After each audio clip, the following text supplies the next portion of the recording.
Hello my lovelies and welcome back to Allotment of the Dead. So today I'm going to show you what you can basically still sow now, even though we're quite late into the season, for the rest of the season. So these are the things you'd expect to be starting to plant in August or continuing to plant in August. A lot of the things here you can pretty much plant throughout the summer with mixed results. But now we're getting into that starting to get a little bit cooler. Some of the things that maybe if you started them earlier in the season that they were prone to bolting, they're going to be great now because that cooler weather hopefully will make sure that they don't basically try and mature too easily and go to seed. So what can we plant in August? So I'm going to be probably sowing quite a bit in these nice little container wise cells. So got some nice deep ones for things like root vegetables, things like beetroot and spring onions and things like that. They don't like having their roots messed around with too much, especially things like fennel. So these sort of things with the deep root trainers or the deep roots are better for those sort of root vegetables that in effect that developing beetroot, say for example, is the taproot, which is basically going to turn into that that vegetable. So right, what we're going to plant, so we are going to put in some more beetroot. So I've got a couple of trays of beetroot, a couple of different kinds. I've planted probably about 3 or 4 kinds already this year, so I'm going to try and put some more in. I don't have a great deal of luck with beetroot. My wife is fantastic with beetroot, so she's going to probably end up doing that. Again, I have kind of variable results with radish. In amongst this lot, you've got the kind of the normal French breakfast type, but then we've got a few unusual ones like the watermelon radish. We've got a Spanish globe, which is kind of black one, kind of Chinese rose. Again, starting to get quite long, thin ones. Chinese red meat. Sounds a bit weird, that one. And then we've got to start with we're getting into the realms of being able to start things like the mooli. Now, mooli is a winter radish. They don't like hot weather at all. They will go to seed quite readily. So probably towards the end of August, try some of your mooli and that sort of thing. Spring onions. So we've got a lot of spring onions. I've got loads in at the moment. I'm going to put some more in. But that succession of spring onions, I can actually harvest some at the moment. So we've got chard and spinach. So again, spinach is one of those things that will go to seed quite readily. But we've got plenty of chard here that we can put in. And again, that spinach, we're getting to that cooler weather and hopefully it will last a bit longer before going to seed. The other thing I'm going to start trying to grow as well, which is something I absolutely love. Not a lot of it gets home, unfortunately, and that's rocket. So again, I've got a few varieties of rocket, wild rocket, different flavors and kinds, really. Again, that kind of nice mustardy kind of warmth that you get with rocket is absolutely gorgeous for things like your salads and things. So we're going to be growing some of that. Again, now is the time to grow your lettuce. Lettuce again was one of those things that does go to seed quite readily. So I've got a variety of different red lettuces and also some green ones. So we'll try some of those as well. And then the other thing that I absolutely love to grow is the Chinese vegetables and Chinese mustards. So we've got a number of different mustards, different colours, sizes. As you can see in here, I've had quite a few mustards that have readily kind of self-seeded themselves. So we'll give those a go again into this cooler weather. So hopefully we should be able to plant those without them bolting too much. And again, things like the purple lady pak choys and yeah, variety of different Chinese cabbages. I know people have issues with Chinese cabbage. It's one of the ones I think that that Steve from Greenside Up had quite a few issues with, but yeah, it's one of those ones that I keep trying, and one of these days I will get a really decent Chinese cabbage. So what else can you sow? You can put some more carrots in. My carrot bed is okay. It probably isn't ideal in that I've covered it because of the foxes. So that water that we've had from the rain and everything hasn't really kind of landed on those carrots. So it's kind of led, unfortunately, I think that some of them are quite stunted. My watering, especially when I'm not been too well, hasn't been really up to it. So again, I might put some more in.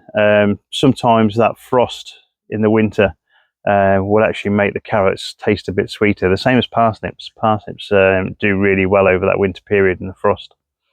You can put turnips in. I don't particularly like turnips, so I won't be putting those in. And swede. So those sort of things you can get in the ground now. I might try some swede. I haven't grown swede before, so I might try that, or might try and get the missus to grow that, seeing as she's so much more green fingered than me. So we'll try that. The other things you can grow are cabbages. So you get your cabbages in the ground for the spring. You can even plant kale and stuff like that now as well. You can actually direct sow kale straight in the ground.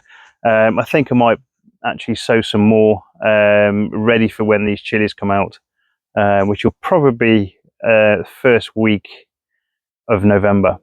So that's kind of when I generally lose most of my chilies. Got a couple of things to try and overwinter this year. So the Tamarillo, definitely I'm going to try and overwinter that. Not sure how much success I'll get. It's an absolutely gorgeous plant. And then I've got two behind me, two buckets of chilies. So one of them is the pubescens variety. So that's the ricotta peppers. Supposed to be a true perennial chili in that it's supposed to be one of the easiest ones to be able to overwinter. And then the other one is the tiny Cupertino, really tiny chilies. Again, one of those things that I haven't really had much success with, but we'll give it another go. The other thing I'm going to try is I was sent some bean seeds from Mrs. Elliston in Nottingham. I think that's her name. I hope I've got your name right. And it's a variety which is Early Warwick, which is an heirloom variety which is quite rare. I know she's had trouble germinating hers. Mine have been put in here. She's given me 5 seeds, and unfortunately I've had nothing yet. So they've been in the ground for about 4 days or so. They usually, beans wise, are showing themselves by now. So I'm not sure how much luck I'm going to have with those, but I'll put a picture on the screen, show you what these actually look like. If they do germinate, they're going to go into here. I'll find some space in here because they are small dwarf beans.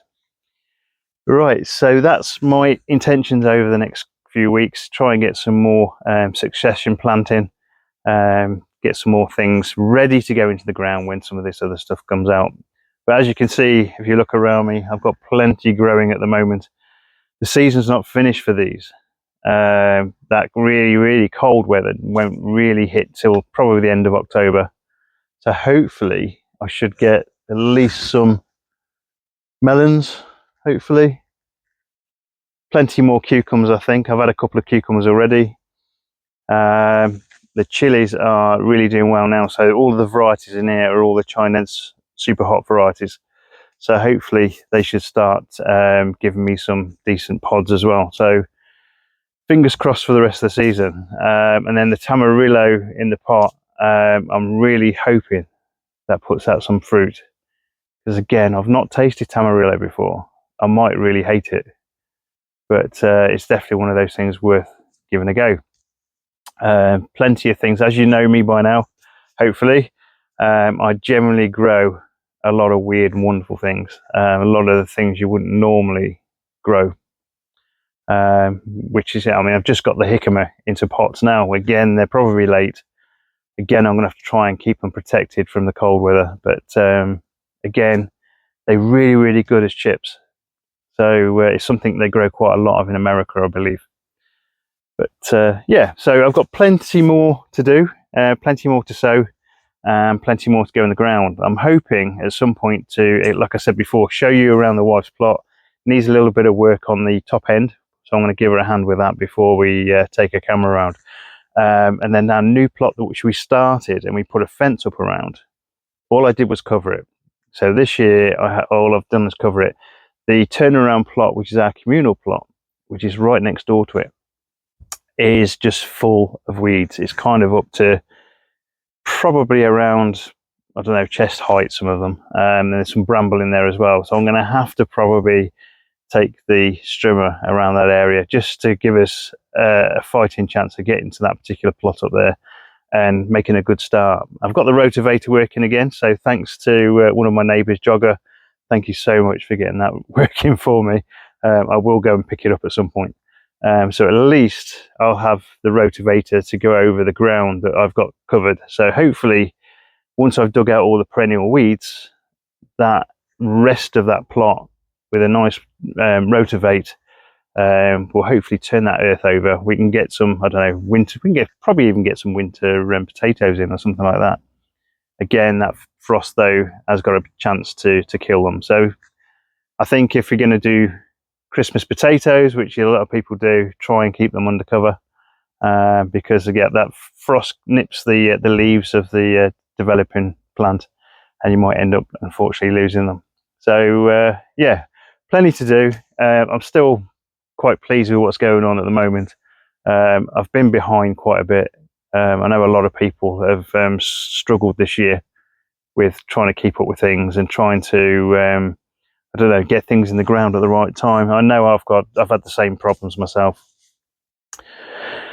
but nature finds a way. So hopefully we'll still have some decent produce. So we'll leave that there. We'll see you on the next video. So all the best, guys. Take care. Bye bye.